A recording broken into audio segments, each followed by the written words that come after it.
Bro, Mayor, Mr. President, ba, hindi maganda itong sitwasyon ngayon, pero hindi naman tayo pwedeng magpapigil na i-greet ka ng happy birthday.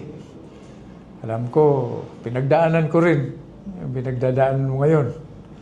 Naalala mo, nung fugitive ako, nagtatago ako, kung paano mo inampon, inadapt, no? Yung anak ko. Hindi ko makakalimutan yan. Kaya sa pagkakataong ito, no, gusto kong maging matibay ka. Ha? Mag-pray ka. Matatapos din ito. Lahat may katapusan. Kaya mag-iingat ka palagi. Stay healthy. Stay strong. And stay truly free.